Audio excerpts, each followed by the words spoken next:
like sports? Do you like beer? Do you love sports and beer?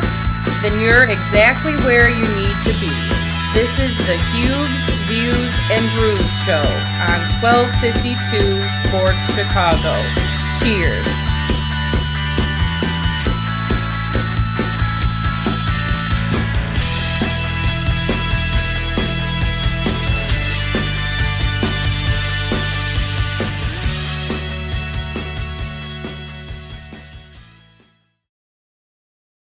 Hello and happy Monday. It is a Bears Victory Monday here at 1252 Sports, Huebs Views and Brews. We are live at the Whistle Sports Bar and Grill Studio 159 here in beautiful downtown Lockport.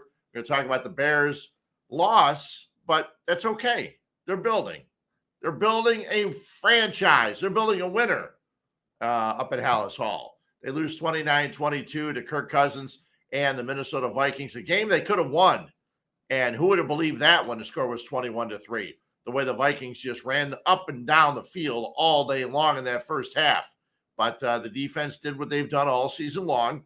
They tightened up in the second half. They did allow a touchdown. Unfortunately, a touchdown and a two-point conversion. Bears on the short end of a 29-22 loss. We'll talk a little bit of beer news. The Great American Beer Fest was this last weekend. I remember our guys from Noon Whistle last week were talking about going in Denver, and 16 breweries won medals last year, down to only 10 this year. When I'm saying breweries, I mean local breweries in the Chicago, Illinois area. So we'll talk about that in our final segment. We'll talk some baseball as the wild card playoffs were over the weekend. Everybody's sitting around watching college football, not me.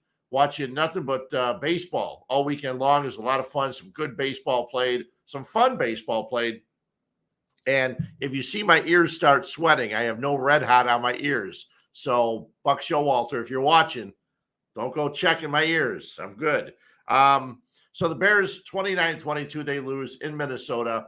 And that's the kind of stadium that Bears fans would like to get in Arlington Heights. It's got a dome, but you saw all the light coming in from the sides, and the field was like just covered in sunlight most of the game. And then in the third quarter, I thought my TV had something was wrong with my TV. That all of a sudden the picture got a little bit darker, but that's because the clouds must have happened or something. And but it was fun. Bears came back, made it a game, saw some good things, saw some bad things. And you still saw that defense has to step up. They're not playing the way they should. They still get a lot of injuries on the defense. But we'll get all that in a second. Mike's going to join me in a minute. We'll talk and break down some of the game. And but it is Huebs Views and Brews. We'll talk about some beers. We don't have any craft beers. Well, I can't say that. I'm drinking a craft beer now. I've already opened one right before the show. It's been a fun day. Well, not necessarily a fun day. We'll get to that also. But I'm drinking a Lisa Weapon German-style Hefeweizen from Noon Whistle. The guys who were here last week, they left a couple in the fridge. 5.2 alcohol by volume. Very good beer, very tasty. Well, I was going to say the only craft beer I'll have today, but not necessarily. But before we bring Mike in, 3 years ago, my wife passed away today on October 10th. And I appreciate all the people that got back to me on Facebook and stuff like that and talked about it. Went to the cemetery today. Nobody else would tell you this story. Just me, because I'm an idiot. I went to the cemetery. I go over to where the niche is, where the ashes for Pat are. And as soon as I got there, I had to pee so bad. I had to get back in my car, go back to the office of the cemetery, take a pee, then come back and sit there. And I said, sorry, I had to go pee. And I said, but you knew that I did stupid stuff like that when you were around. But the day after my wife passed away, one of my good friends, Glenn Gavin, came over. And Glenn is Irish. He and I have downed many Guinness. And he brought over a case of 24 Guinness. And he said, listen, these are for you. When you get down, when you need something to drink them. I drank most of them that year, okay? This past week, I went up to the Wisconsin Dells. We'll talk about that later with my buddies, three of my high school buddies. And one of them brought he said a 12-pack. It must have been a 15-pack because we drank 4 of them and he still gave me 10. So anyway, of Guinness Stout. But Guinness now is sponsoring, Notre Dame is sponsoring Guinness. And this can says the 2022 edition. It's got all this cool stuff on it, the official beer of Notre Dame alumni and the fans. But I'm going to show you something today that you don't always see on podcasts. I'm going to show you exactly how to pour a Guinness into a Guinness glass, okay? It's kind of a science. And the reason I know this is because when my friend Glenn came over the day after my wife passed away, we're sitting there. Ooh, look at that. Probably from being tossed around in the back of a car. Here's the way you pour a Guinness. You open it up from a can into this. You turn it over like this, and you flip it. And then as you flip it, you pull it up slowly, slowly, slowly, and you pull it up all the way. And as you do, one of the things people always love about Guinness is the way it cascades down the glass. I was going to bring another glass, but I didn't think it was big enough. This one definitely is. So as you do that, and I know our cameras, you're probably not going to be able to see the cascading of the Guinness, but anybody that's drank it before knows that. And before I drink it, I'm going to leave it sit here. You'll see how gorgeous it looks when you pour it that way. And when you go to a bar and order a Guinness, if someone gives you the Guinness within like 30 seconds, they did a horseshit job of pouring it. That's not how you pour a Guinness. It takes like a minute 30 or a minute 45 or 2 minutes. I can't remember exactly what it is, but you pour half a Guinness in the glass, let it sit, then pour the other half. So it's a whole science, but that's the way you pour it when you get a glass and a can like this. These cans are really cool. I drank a few of them. I didn't have glasses. I had some plastic cups up at the resort we stayed at in the Wisconsin Dells, but it was a good time. I'll show you in a minute as soon as that gets to the head, because you're not going to believe how cool it looks. But we'll drink this one. And the nice part is all these people, you know who you are. If you drink Guinness, you know that what I'm going to tell you is true. Guinness has less alcohol by volume than Miller and Bud, Miller Lite, Bud Light, Coors Light, all that stuff. There is 4.1. I think this will probably say, 4.1 alcohol by volume. Miller and Bud and all those have 4.2 alcohol by volume. So even though this is a dark beer, it has less alcohol by volume. So many people say, oh, that's such a heavy beer. It's lighter than the beers you drink. It just looks heavy. Okay, here's the glass now. Look how perfect the head is on that. The black and then the head on top, awesome. And Guinness always tastes great. Let me take a sip. Oh, always the same, always good. So really good. And not much alcohol, so you can drink a lot of them. And I won't tonight, but I have in the past.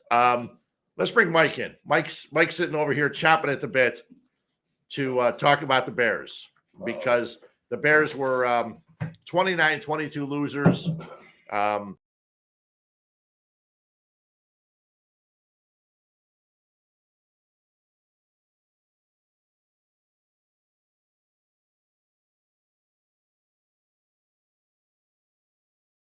Three. 29-22 up in Minnesota. Bears don't have much of a chance to rest because they play on Thursday as they now take on the Washington Commanders. I heard Yurko calling them the Commodores today. Yeah, the Commodore 64s. So, but yeah, 29-22 loss. The first half, not really good.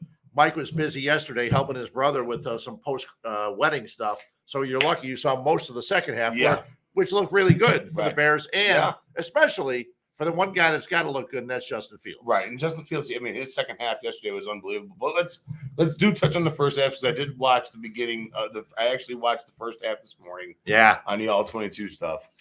The O-line still did not look great in that first half. I'm a big Sam Mustipher fan. He sucks. Yeah, he did not look good. Yeah, he's having all kinds of troubles. Yeah, I mean, and it's not just him; it's everybody across the line besides Tevin Jenkins. Yeah. Tevin Jenkins was great yesterday. Yeah. He was the only one that looked good. There was one time where Larry Borum got called for a penalty, jumping early. Him and they both jumped early. They just had to pick one. Right. I was waiting for the official to say the right side of the Bears line jumped early. That's what he could have said, but they nailed it on Larry Borum. But yeah, hey, Tevin Jenkins now knows that's his job, because after Whitehair goes out, they had to move Patrick over there to the left guard. Right. And so Mustipher now is safe because Patrick's not going to take his job as the center. So we'll wait and see how it plays out. But yeah, the line struggled in the first half, especially. Big time. I mean, Justin Fields, he was running for his life, and this has been what everybody's been talking about. When Justin Fields drops back 6 times, he's getting hit 4 or 5 at the time. Yeah. So does he have a little bit of yips or just worrying that he's going to get creamed back there? And yeah, I think he does. I mean, it showed yesterday on one specific play. He was hit twice before then. They got to him twice. Back-to-back plays. Next play, sideline ball out of bounds. Yeah. And he had time. Like, he definitely had time. And then, there's it's not just the O-line. It's what he has to work with, Fred. Right. I mean, he doesn't have anything to work with. It's hard for him to trust the guys he's throwing the ball to. Right. Because Dante Pettis can't catch the ball. Yesterday. Good Yeah. Lord. Does that man have hands? Yeah. I mean, I could have caught that ball that he dropped yesterday. Now, the other one was behind him. The other one where Fields should have led him to the sideline. Yep. He didn't. He threw it behind, and he dropped it off his hands.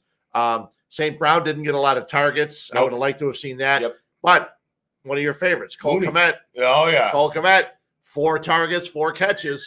So you know what? He It's about caught the time. ball. He did what he was supposed to do yesterday. 4 catches, 45 yards. Not bad. Yeah. And right down the middle, which everybody today that's talking about the Bears game, everyone is talking about Justin Fields, says they're happy to see him going down the field. Yes. They weren't 2-yard passes, 5-yard passes. Right. He was going 10, 15, 20 yards down the field with his throws, which is what Bears fans want to see. And that's what the successful quarterbacks do, Fred. Yeah, you see the little diamond dinks and the little dunks and stuff like that.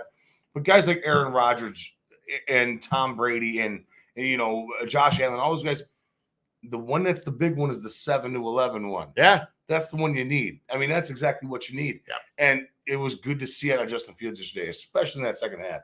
Yesterday in the second half, he was 13 of 15 for 174 yards and a touchdown. Oh, so his first half was 3 for 8 for 73. Yeah. Yeah, not so good. Not so great. But for the second time in about 3 weeks, they ran – their number of plays was in the 40s. They ran 41 a couple weeks ago. They ran 47 yesterday. That's not enough. There were 77 plays run by the Minnesota Vikings. Right.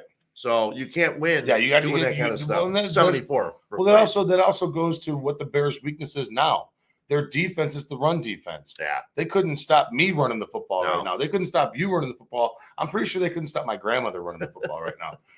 That's the biggest thing for the Bears' defense right now. Yeah. And that's exactly what Minnesota did. They ran them to death between Alexander Madison and Dalvin Cook. Even if it was like the little, again, diamond dinks. Right. Those things kill you. You know what I mean? Like, they kill you. It eats up a lot of clock possession. And that's why those teams are getting more plays than the Bears are. Well, it's funny, too, because Justin Jefferson had so many catches in the first half. He had 9.5, I want to say. He ends the game. He had 12 catches for 154 yards. And the weird thing is they have other receivers. Yeah. They have Thielen. They have Osborne. Irv Smith is one of their tight ends, okay? They have other guys to catch the ball. But you knew coming into the game, Jefferson was the guy that they were going to go to. Jefferson was the guy Cousins was going to go to, and the Bears didn't do anything special to try to get some help, okay? Right. And he was just making Vildor look awful. He was making Kyler Gordon look really bad, and both of them looked bad. Second half, they both stepped up. They both made plays. Kendall Vildor had some nice plays in the game, but early, it seems like they struggle in the first half. Then they figure things out at halftime. Well, and guys like okay, I know we've seen a small stint of how great Justin Jefferson has been since he's been in the league. Yeah. But guys like that, they're going to get theirs. Right. You can't stop that. Right. All right. It's like oh, we're going to try and hold Jonathan Taylor to 25 yards this week. Yeah. Yeah. Okay, it's not happening. Well, it's not happening. The first half, he was 10 catches for 138 yards. And the best part about that stat is this, guys. This is how much beast Justin Jefferson is. He was 10 catches on 10 passes thrown to him. Right. Like he catches what's thrown at him. Yeah, well, Kirk Cousins was 17 for his first 17, which is a new Vikings record. I guess the old record was held by, I don't know. Fran Tarkenton, I'm going to guess. No, they mentioned it. I didn't write down who it was. But, yeah, he just kept catching the ball. He got here. Jefferson beats Vildor in the slot, 31 yards pass to Jefferson. Right. Jefferson throws to Cook. They threw a back lateral, pass, and he throws the pass, and that was nice. So they were just having their way with the Bears defense in the first half. They had a nice advantage. They had a nice lead, and the Bears battled back. The Bears were down. Fortunately, the Bears were able to score a touchdown late in the first half, because we were down 21-3, and even Justin Fields said it after the game. A lot of times you're down 21-3, guys are going to give up. But these guys are young enough. They're still fighting for jobs. I mean, they're playing right now, but they want to show everybody in the NFL that they belong. And I think they played well. They stepped up. Second half was fun. You saw some guys that we haven't seen. Velus Jones, who fumbled that punt return last week. But here's the thing. They're not using him on any other plays. He played like 2 or 3 plays the whole game. They got this guy in the draft. I know he was hurt, but you got to work him into the offense. And the only way they worked him in, he ran in front between the quarterback and the center. They flipped the ball. He comes around the end and scores. Right. And he did that. The Vikings used the same play and scored with Rager, a guy that had fumbled 2 punts earlier, and he got booed out of Philadelphia, and the Vikings were happy to bring him in. But they have so many young guys. And on the way here, I decided that Smith Morissette deserves another chance. Oh, he's a guy that just came to the Bears, okay, and he was bad yesterday. Not only that ball stripped. Not only did he not go out of bounds at the end of the game when the Bears were driving to try and get a tying touchdown or a go-ahead touchdown, all he had to do was step out of bounds. So running the clock down, step out of bounds. But no, he thinks he can get a couple more yards. They don't need a couple more yards. You need to stop the clock and get another play. But the other one is, and I heard so many people today saying, oh, it didn't look like it was a block in the back. It doesn't matter. He came back on the run from Justin Fields for the touchdown. Tremendous scramble. Would have been the highlight on all the TV shows last night. But what happened was he came back and made contact with the guy. He had his hands on him. It doesn't matter what you do. You had your hands on him. You were behind him. They're going to get the call, especially on a play like that. That was awful. But don't be surprised if somewhere during the season, Smith Morissette and Velus Jones are the two wide receivers that are catching the ball, because they have an opportunity to do so, because you had other guys hurt. Pringle got hurt. He's not playing right now. Who knows what's going to happen with some of the other guys. But, and I know you mentioned it, or you were about to mention it, but the catch by Darnell Mooney. Yep. Unbelievable. Yes. One-handed catch, pulls it in. He only had 2 catches for the game, but that was a monster catch. Yeah. I need to see him catch 4 or 5 balls a game. Yeah, they got to go to him. He's definitely one of those guys where it's, okay, everybody knows how high I was on Darnell Mooney coming into this year. I thought this year was going to be the make or break year for both Darnell Mooney, and you wanted to see something out of Justin Fields. Darnell Mooney, like you just said, he has to catch 4 to 5 balls a game. Easily. He needs 11 targets a game. Sure he does. Just to see what he can do. I know yesterday we said Justin Fields was 13 for 15 and 3 for 8. So he threw the ball. He had 16 completions yesterday, 17 completions yesterday. Yeah. For the game, Fields was 15 for 21. There you go. Yeah. You got to throw the ball more than 21 times. Yeah. All right. And 11 of those targets need to be to Darnell Mooney. Again, they only had 47 plays. Right. So it's another game where they need to get the ball back. Their defense has to stop guys. Time of possession. I know in the first half it was ridiculous. Time of possession for the game, 36-44 to 23-16. So they had the ball 16 more minutes in the first half. That's an entire quarter. First half, time of possession was tripled. It was 22-32 to 7-28. So the Bears only had the ball for under 8 minutes in the first half. You got to do more. You can't get much done. done. You can't win games when you never have the football. Right. No, you got to do those things. You've got to get the football. I was listening to Sylvie and Waddle on the way out here, and I know Waddle mentioned one of his goods on his good, bad, and dirty was your guy, Carlos Santos. So Santos comes back after a week gone for personal issues. He kicks 2 50-yarders and also one in the 40s. He's consistent. He's the guy that you know he's going to get you points, and that was nice to see. Mustafa aggravates me because I was a big fan.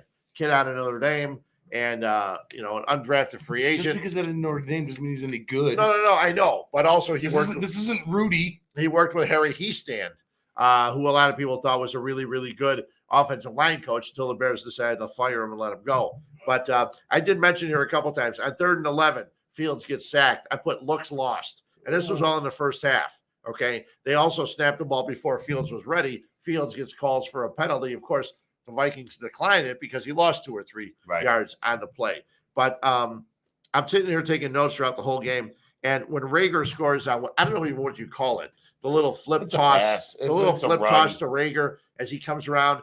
Rager is running, and Roquan Smith has him dead to rights. And Rager does a little shuffle. Shuffle is a shimmy. My 1-year-old grandson, I saw him yesterday, and I said, Martin, what are you doing? He started dancing. That's what he did. And Roquan Smith fell on his ass. And all of a sudden, Rager just walks in for the touchdown. That aggravated me. Roquan did not lead the team in tackles like he usually does. Jones, the defensive back, who struggled in the past, he had 11 tackles. Gordon had 10. Eddie Jackson with 9. Eddie Jackson's out to prove something this year. Well, it's easy to do it. It's easy to have 9 tackles when they pass the ball on you all game. And they were. He hasn't come up and stopped a whole lot of runs. But it was a game the Bears, I thought, could have won, had the opportunity to win. They didn't. We're going to take a quick break. We're going to listen from some of our sponsors. We got a bunch of guys, Nick and Ivy down the street. Nick and Ivy, I'm sure they were going nuts. The first thing I thought about when the Bears lost was Paul was probably jumping up and down with his Zubas on. So, and they got a game Thursday night. May not be a bad place to watch the game. Nick and Ivy, perfect place. Watch the Bears and the Washington I'm going to say Commodores, the Washington Commanders this coming Thursday as the Bears take on the Commanders. Maybe they can even the record to 3-3. So we'll hear from some of our sponsors. We'll come back. We'll talk more Bears and NFL. Mike's with me, Huebs Views and Brews here on 1252.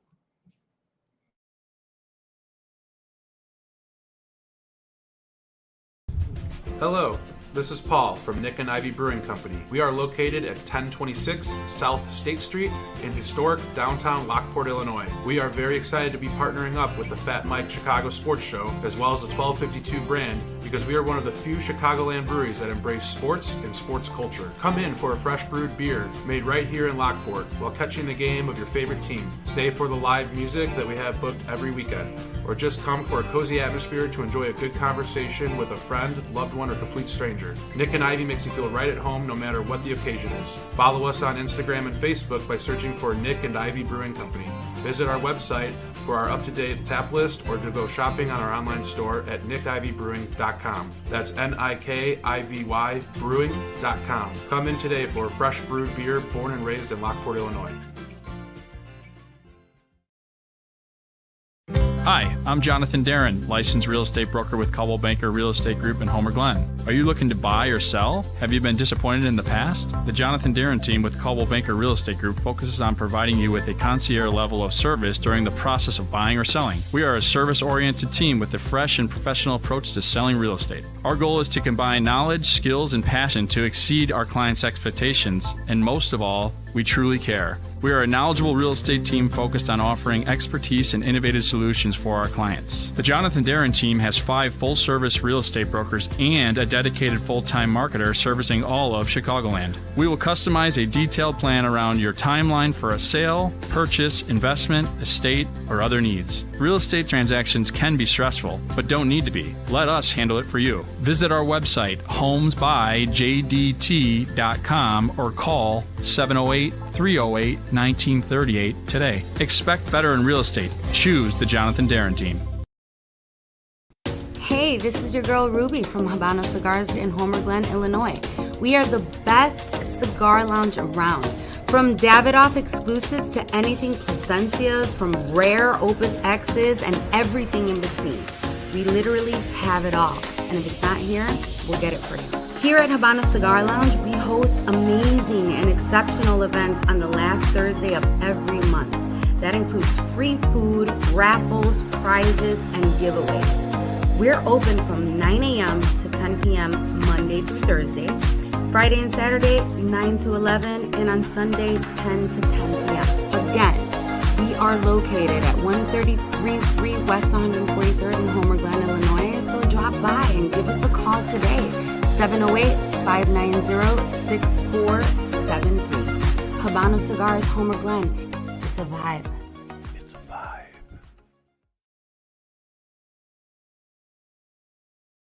So needless to say, I had nothing to eat last night. Yeah. I thought that was a good opening. That was good. Yeah, that was good. Back on 1252 Sports, Huebs Views and Brews. Mike with me. And, the Bears lose. They're 2-3. And it's funny because I was wondering how people were going to handle it this week because we know that this team is not expected to win a lot of games. You picked them to win 10, but 10. anyway, I mean, yeah, I think It's still possible. I think Yurko said 9. Yep. Yeah, so that's a lot of games. But they had to win some early, and there's a couple of games they should have won, could have won. They should have beat the Giants, but then the Giants go to London and beat the Packers. Yep. That Giants team is good. Look at it. The defense. The NFC East, Philadelphia is 5-0. The Cowboys and the Giants are both 4-1. Cooper Rush is 5-0 in all 5 of his starts as quarterback for the Dallas Cowboys. Yeah. Who needs Dak Prescott? That's a question now at this point. Sure we it can is. dive into that a little bit later. Well, I'm sure down in Dallas, he's winning games. Yeah. What do you think Jerry Jones is doing right now? He probably has a Colt 45 straight to his head. Well, yeah, and there's, you know what, a lot of times, and I know everybody says you need a good quarterback to win games, but Taysom Hill running the ball all over the place for the Saints yesterday, there were some good things happening for guys that are not great quarterbacks. And then the Chargers barely win a game. Barely win a game. Only because Cleveland got the kicker missed a field goal. Cleveland's always going to Cleveland. The Browns are going to Brown. I know, but it's funny because like that's what my brothers and I say all the time. Like the Browns are just going to Brown. But the Chargers are supposed to be better than this. Okay, the Chargers aren't supposed to be that bad. Did Justin Herbert even play yesterday? Yeah, he did. Yeah, or is it still the guy with the collapsed lung? Yeah, he played. Pretty sure. I don't think. Otherwise, it was Chase Daniel. I don't think Chase Daniel. I don't think Chase Daniels played yesterday. Did he play? Let me see. These are highlights. Yeah, he's not listed there anywhere. Yeah, Justin Herbert, 22 for 34, 228 and a touchdown. That's a rough game. That's an awful game for Justin him. Fields, though, way down at the bottom. Last quarterback played on Zach Wilson threw for more yards. Yeah. Well, how about the Jets? I hate every New York sports team with a passion. Well, we'll get to that too when I talk baseball. The Mets are gone. But, you know, the Bears are a team that they needed some of these early wins because after the Commanders, you get the Patriots who shut out the highest scoring team in the NFL yesterday, the Detroit Lions, okay? Lions get shut out, no points for them. Then the Bears go to Dallas, have the Miami Dolphins here. Then they get the Lions, Falcons, Jets, and Packers. Falcons made a game out of Tampa Bay yesterday. Yeah, they did. And, you know, Tampa's not the same team either. I'm not sure if it's Tom Brady or what it is. But the Bears really could have used that Giants win. Yes. And they could have got the win yesterday. Yes. Now, last week I said they could be 4-2 after the first 6 games. Now they can't. The best they can be is 3-3. Okay. Right. Because I thought they'd win. I actually thought they could beat the Vikings yesterday. Vikings coming back from London and all that stuff. But when they put up, you know, their first 3 drives, they just marched downfield. I thought when they won the coin toss and said, we'll take the ball, if I'm the Bears defense, there's no way I let that team drive down the field and score. And they did. They just marched down the field. First drive, they just marched down. 13 plays, 86 yards, and 6:45. Second drive for them in the second quarter.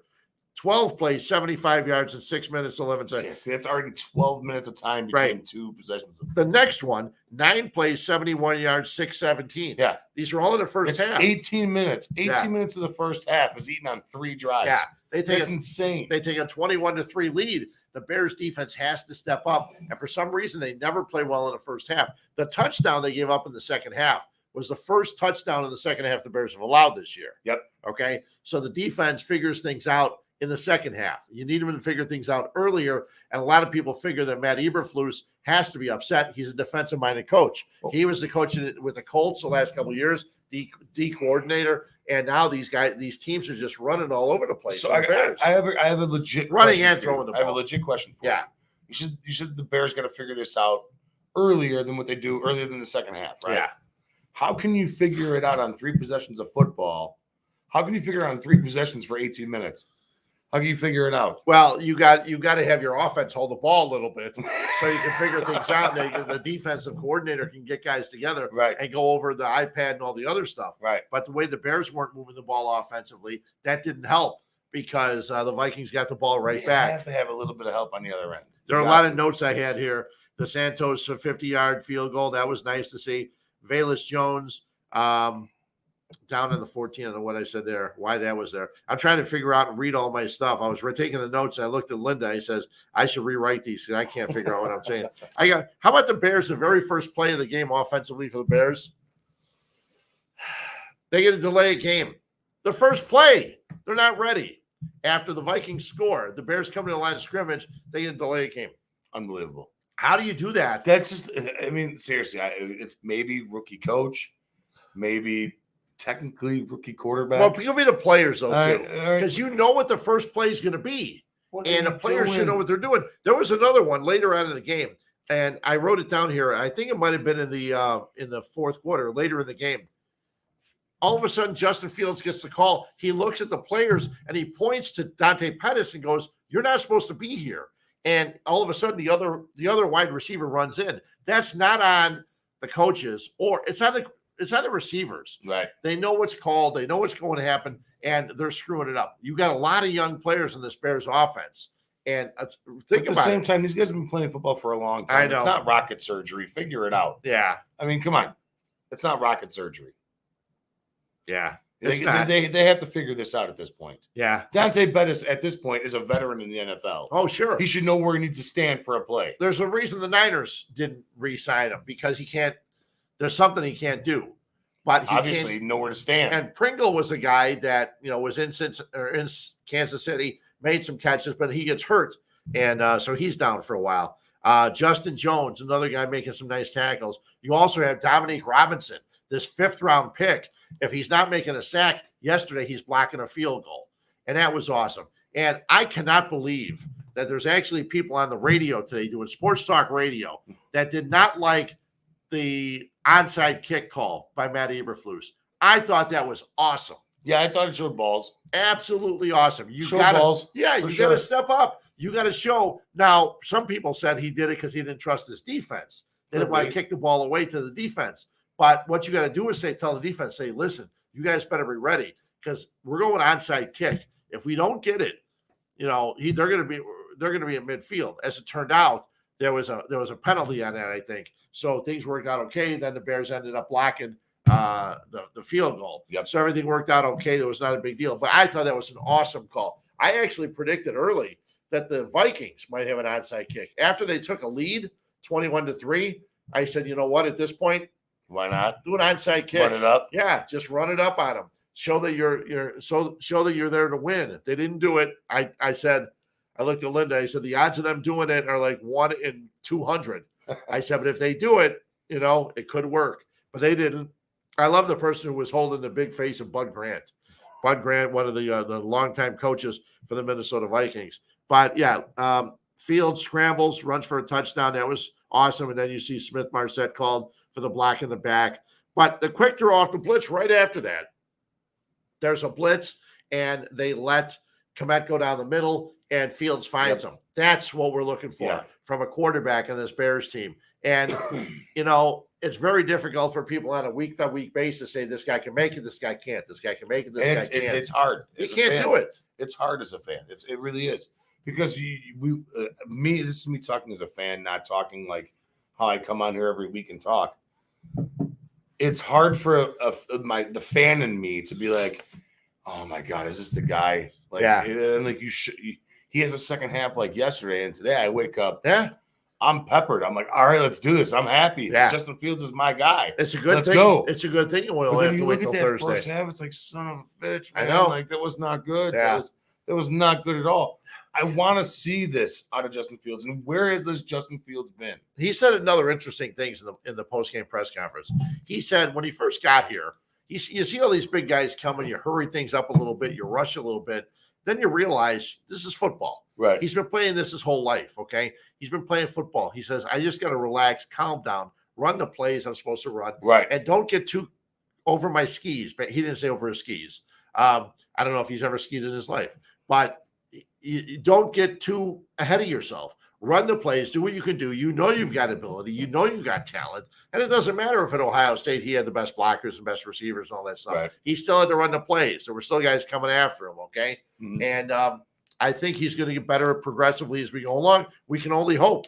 And then as years go by, and Chris Black brought up a nice point today. on the way here, because he said maybe then if we see Fields as the quarterback, the Bears do what the Dolphins and the Bengals and some of these other teams did and spend their first draft pick on a top-notch receiver, a Jamar Chase, Right. a Waddle, things like that. And that's the kind of receiver you need. Now, I watched the game yesterday. Burrow had all kinds of problems getting the ball to Jamar Chase. Well, his O-line still stinks too. But, okay, Higgins was out for a while, for most of that game. He got hurt early.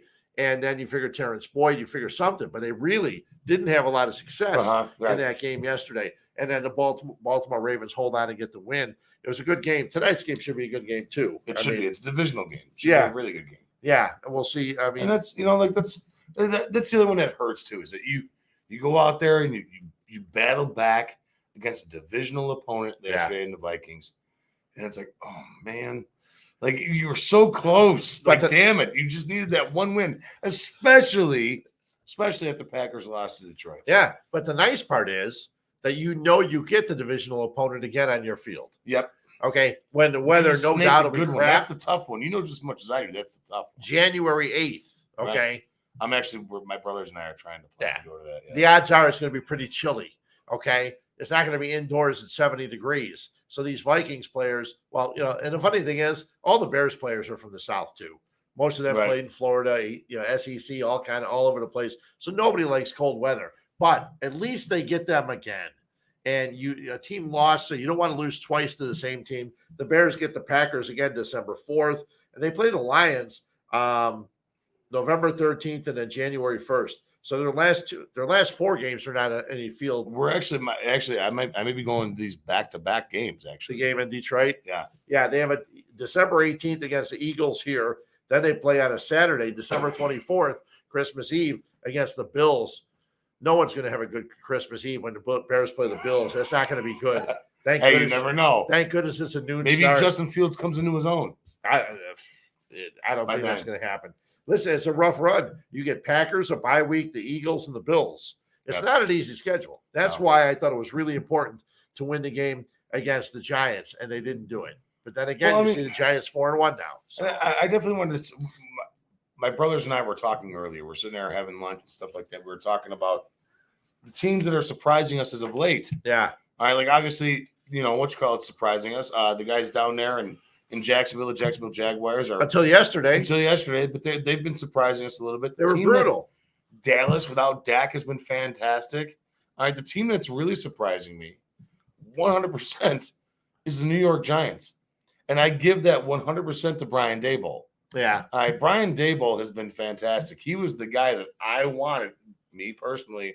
It's on record. And I think his offensive coordinator, Mike Kafka, the former Northwestern quarterback. And right now they're off to a nice start at 4-1. I wanted those guys here in Chicago. That's who I want. They host Baltimore next week. It's gonna be a tough game. Yeah. I'm sorry. They host Baltimore next week. So that'll be a difficult game. Philadelphia, let me see real quickly what Philadelphia. Oh, they already have bye weeks next week, which sucks. Yeah. The bye weeks should all be clustered into the middle of the season because it's brutal having bye weeks starting in week 6. And then the Bears have their bye week, what did I say, week like 14. And it's terrible. There's no reason to have bye weeks spread out that long. It's stupid. They should all be like, you should just take a week off in the middle of the season, let everybody relax. Right. But the NFL doesn't want to do that. And they also, I read something today, the NFL's thinking of having a 4-team division in Europe because these games go so well. They're thinking about having 4 teams in the division will be in Europe.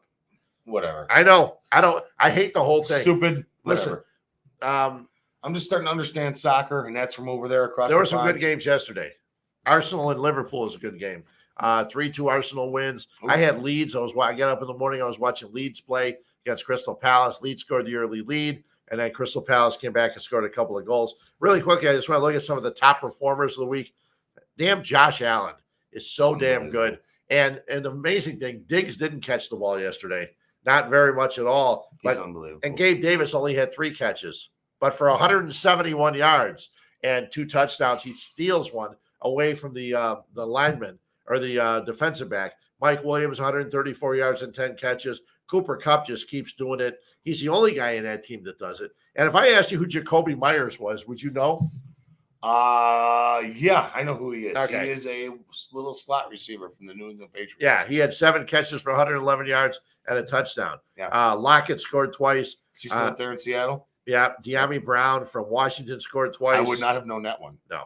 A couple other guys. De'Ami. Dyami. I have no idea who the hell that is. Devontae Smith had 10 catches. Leonard Fournette out of the backfield for Tampa had 10 catches. Rushing the ball, Austin Eckler, 173 yards on 16 carries. Killing it. Only 1 touchdown, 3 touchdowns for Taysom Hill, 9 for 112 is the quarterback position.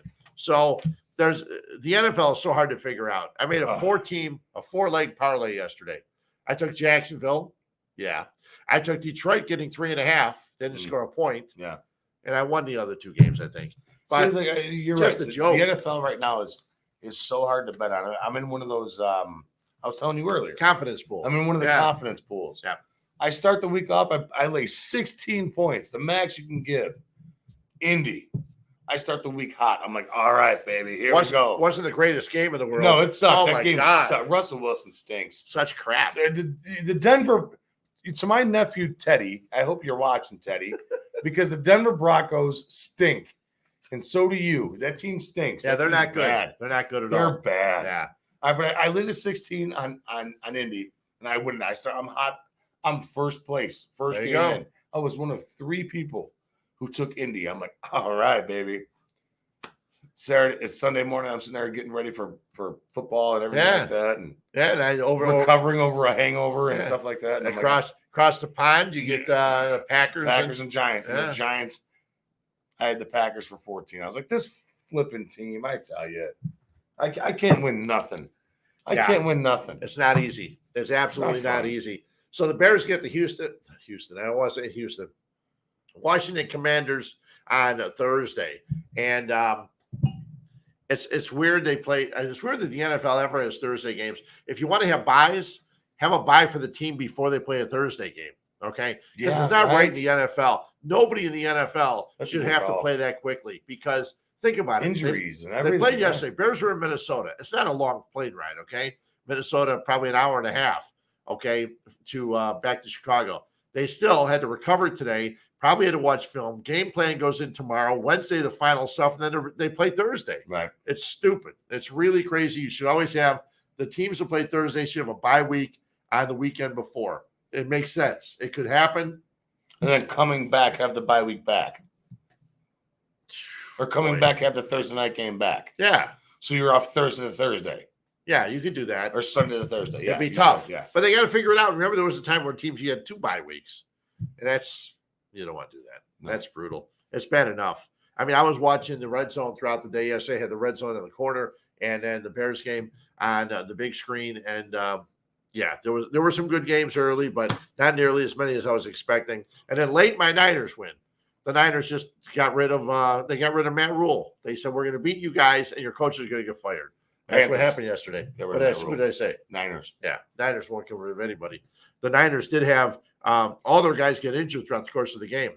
Bosa got hurt with a groin injury. The guy that had the interception for a touchdown blew out his ACL. He's done it for the year, Mosley. So, but yeah, the Panthers looking for a new coach as Matt Rule. And I've never been a fan. I've never been a fan of college guys coming in and coaching in the NFL. And it doesn't work all that often. Now, Brian Daboll, okay, fine. But you don't. It doesn't Brian work. Daboll spent years up there in Buffalo and turned over Josh Allen. I know. Let's not kid ourselves. But you see other coaches that come from the college ranks, and people always say they have a good chance. You think about it. Even the coach in Seattle, what the hell? Pete Carroll. Carroll. I mean, he got out of USC because he knew they were about to go on suspension.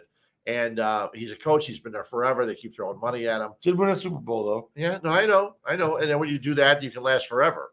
Just, the Bears with Ditka. He could have stuck around. Well, look at Saban. Yep. Saban sucked it up. Yeah, he did. Yeah. He stunk. And I think that usually happens with college coaches.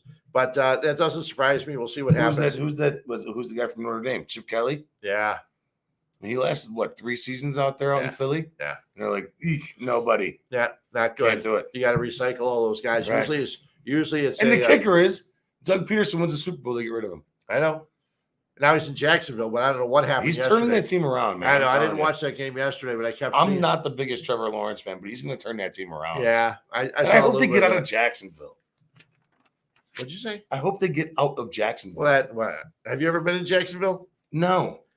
But it's to me, football shouldn't be passed to the Mason-Dixon. My buddies played baseball, in Jacksonville. They played 2 years at Morton College in Cicero. They went to Jacksonville and played for Jack LeMahieu their first year. Jack LeMahieu was a pitcher in Major League Baseball for the White Sox and a bunch of other teams. Second year, they played for Tom Bradley. He was also a pitcher for the White Sox. They played good competition in Jacksonville. They faced Miami and a bunch of other teams and things like that. But first time we went down to Jacksonville to visit them, first time I ever saw Popeyes. Popeyes Chicken was in Jacksonville, Florida, well before it was up here. And the first time I ever saw a drive-up liquor store. And it wasn't only a drive-up liquor store. You could say, I'd like a case of beer and a vodka Coke or vodka tonic. And they would give you the case of beer, the vodka tonic, you just pull away. That's my type of store. Yeah, it was quite a store, quite interesting. We need one of these up here. Yeah, and speaking of those two guys, we're going to take another break. I'm going to come back, talk about beer, talk about my 3 days in the Wisconsin Dells. I could write 2 books on this, on my 3 days in the Wisconsin Dells. We'll talk about that. We'll let Mike sit and relax, enjoy another one of his FatMike lagers, which you can still get at Nick and Ivy, if I'm not mistaken. You still can. Yeah. The Huebner may be found. It's still there. Yeah, you may be able to grab a few of those. We come back, we'll talk about that. We'll talk a little bit of baseball, and we'll let you go. Let you go enjoy your Monday Night Football game right here on 1252 Sports. Hi, this is Kathy O'Connell at Coach's Corner, located at 8118 West 143rd Street in Orland Park. Our phone number is 708-364-1026. We are Orland Park's #1 sports bar. Come in for our wonderful beer menu and seltzers with a fully stocked bar. Watch a game, drink a beer, and try something off our amazing menu. We have everything to choose from: nachos, potato skins, and our house-made bar chips to start off with. Then try our tacos, burgers, and one of our delicious sandwiches. And don't leave without trying our famous jumbo wings. They do not disappoint. Coach's Corner. It will sure to become your local bar. Again, we are located at 8118 West 143rd Street in Orland Park. Come see us today.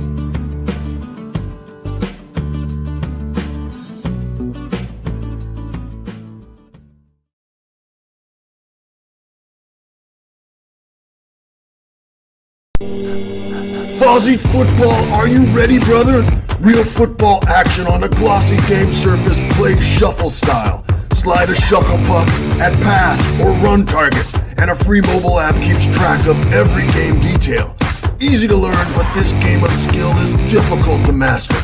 Take care of the ball, or turnovers will kill your drive.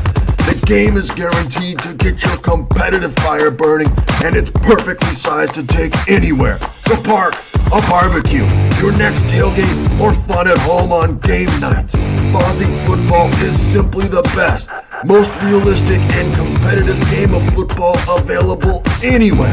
Add defense when your skill improves and take the game to the next level. The perfect mix of fast action and real football drama, where a last-second Hail Mary can break hearts or make champions.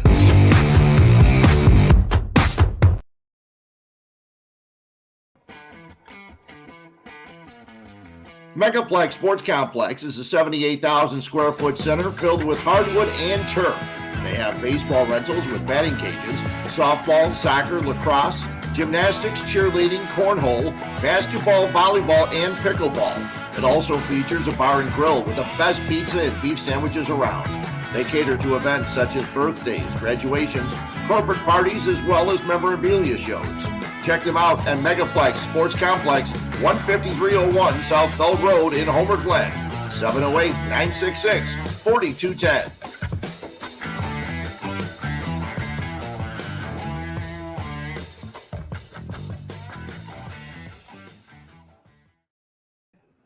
Welcome back, 1252 Sports, Huebs Views and Brews. I let Mike grab a couple of beverages, and I'm going to do that too. I'm going to grab one more and tell you a little story about the Wisconsin Dells in a second. But we didn't talk much baseball. I just wanted to tell you a couple things about baseball. And I know Mike already mentioned it. He can always yell from off camera. But the Mets are gone.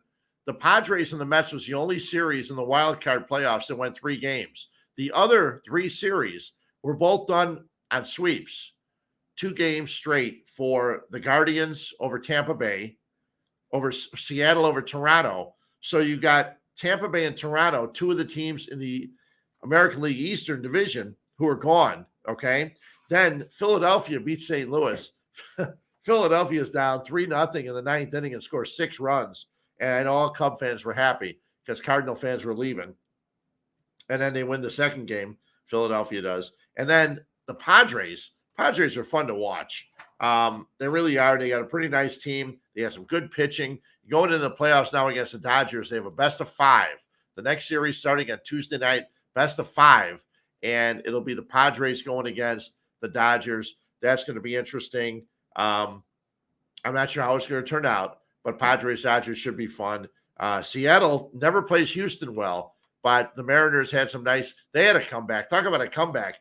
Down 8-1 in game 2 of that series. They come back and get a win. And the Guardians, now it's a 15-inning game. Okay, game 2 after the Guardians win the first game. 15-inning game. Boring as hell. I'm watching the game. It got to the 14th. I turned it off. And finally, they get a home run, a walk-off homer to win the game. So the Guardians advance to the next round. But 3 of the 4 road teams win. And I know some people are saying, I like the 1-game playoff. I don't. I like the 3 games. It gives teams an opportunity. If you lose that first game, you get the chance to come back in the second game. I think it's a pretty cool idea. You got 3 games in the first series, 5 in the second, 7 in the third series, and then the World Series. So I can't wait. It's going to be fun. Still watching baseball, and all week long it'll be baseball on. Tomorrow, all 4 games on Tuesday. All 4 games will be played, and everyone's upset. Not everyone, I guess. But the Braves won the World Series last year. The Braves are in the playoffs.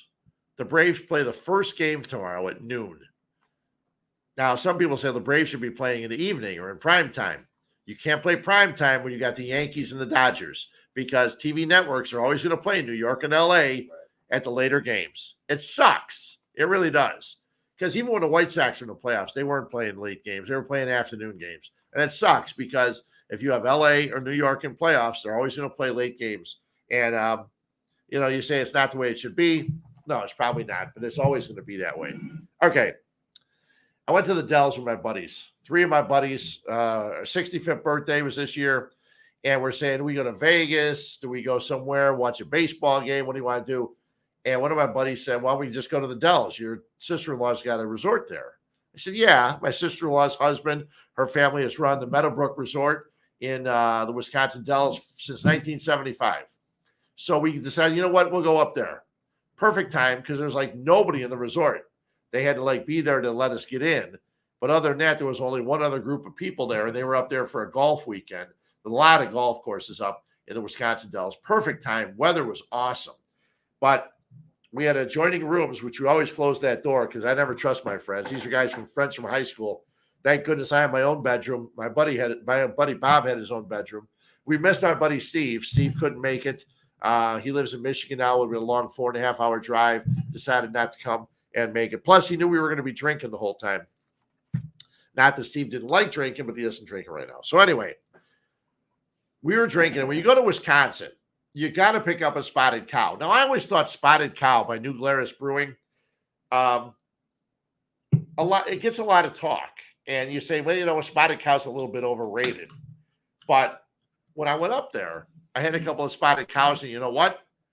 Spotted Cow's not overrated. Spotted Cow is a really good beer from New Glarus Brewing Company up in New Glarus, Wisconsin. Really good. They have a couple other beers, a Moon Man, and they actually have a lot of more beers. And it was very, very good. So I had a couple of those. Let me taste this one now.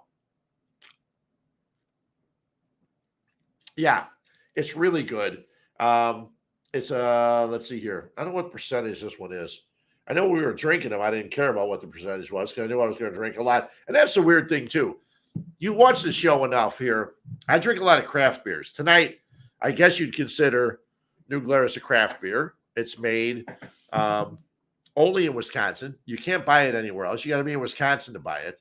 But when I drink craft beers, I'll have 2, maybe 3, and that's it. When I was with my buddies, we weren't driving. We walked from the resort, Meadowbrook Resort, to one of my favorite bars. No, I'm sorry. My favorite bar in the Wisconsin Dells, the Showboat Saloon, right on Broadway. Jesse is a guy that runs the bar, owns the bar, and we had a great time there on Tuesday. And I think I lost count at 9. We didn't drink them all there. In the 2 rooms of the Meadowbrook Resort. And if you're looking for a place to go in Wisconsin Dells, you have smaller kids. When I say smaller, I mean 1, 2, 3. They have a great little kids pool indoor, great resort, Meadowbrook Resort up in the Wisconsin Dells. But we walked to the Showboat Saloon and drank there for a long time. Tuesday and Thursday, half-price wings. Us as a bunch of old guys, we all had boneless, which I know are not really wings, but that's okay. A lot of different sauces, great stuff, great food, great atmosphere. We had a lot of fun. And we also had a balcony that adjoined our 2 rooms. We sat out there and talked and BS forever. 4 65-year-olds that went to high school together, you figure we'd have nothing to talk about. In the whole 3 days, there was maybe 35 seconds of silence. We talked nonstop. And we had a great time, went miniature golf and did a lot of things. Wisconsin Dells, even on downtimes, you can find a lot of good things to do. Went to the casino, put $20 into a rapid roulette machine. I sat there for an hour and got up with $187. So that's not bad either. It's a nice little afternoon playing slots or playing rapid roulette at the casino. But New Glarus, really, really tasty. Other beers I had up there. Pseudo Sue is a beer from Toppling Goliath Brewery in Decorah, Iowa. And the first time I ever had it was at the Showboat Saloon about 5 or 6 years ago. Now, Pseudo Sue, on the front of their can and on the front of their 4-packs, there's a picture of Sue the dinosaur from the Field Museum. Toppling Goliath got permission from the Field Museum to use Pseudo Sue on their cans and on their cartons. Really cool, 5.8%, very tasty. And they have a thing called King Sue, which is 7.8. I had all of those at the Showboat Saloon. They have great beer, great selection over there. The Great American Beer Fest was this past weekend in Denver. And the reason I'm looking at my phone now is last year, Illinois breweries won 16 medals at the Great American Beer Fest. They were hoping for more this year. They didn't get more. They only had 10.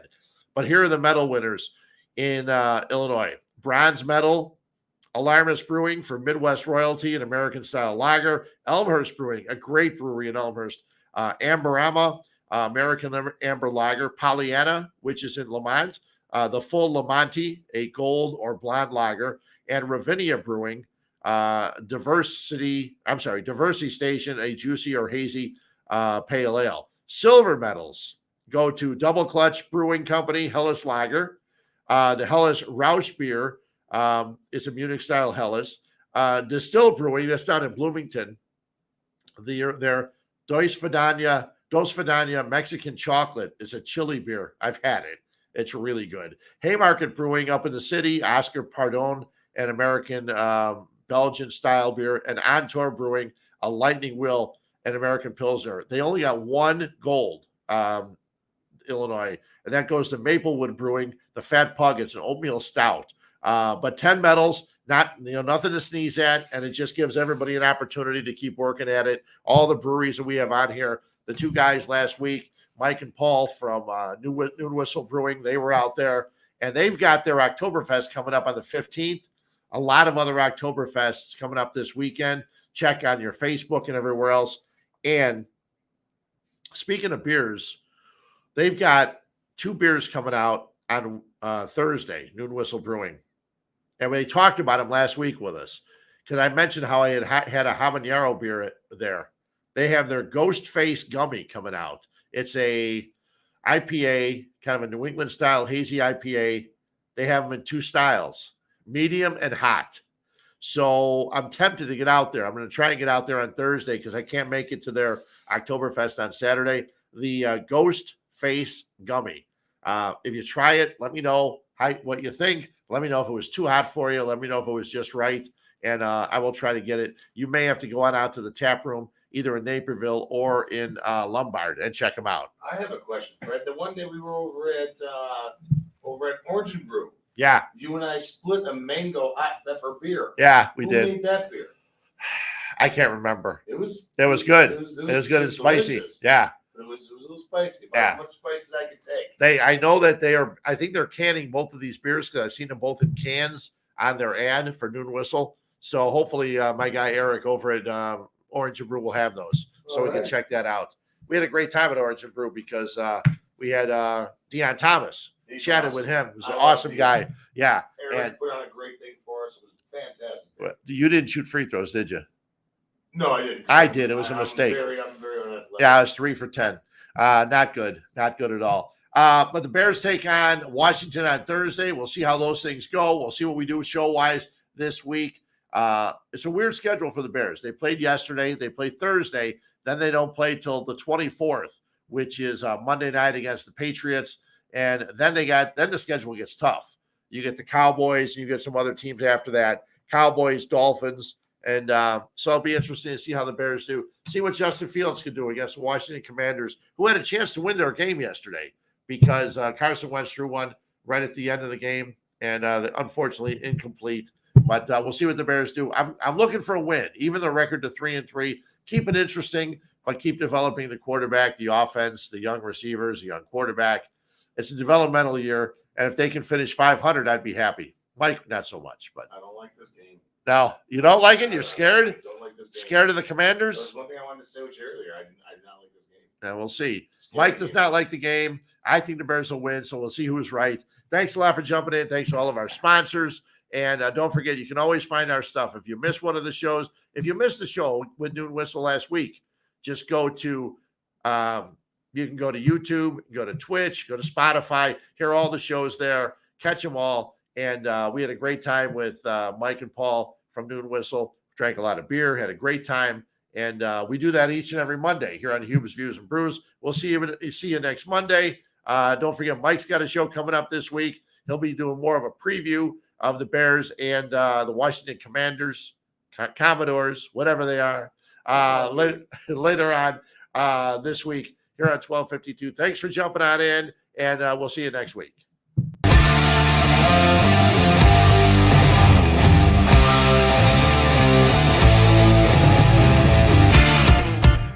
Thank you for listening to 1252 Sports Chicago.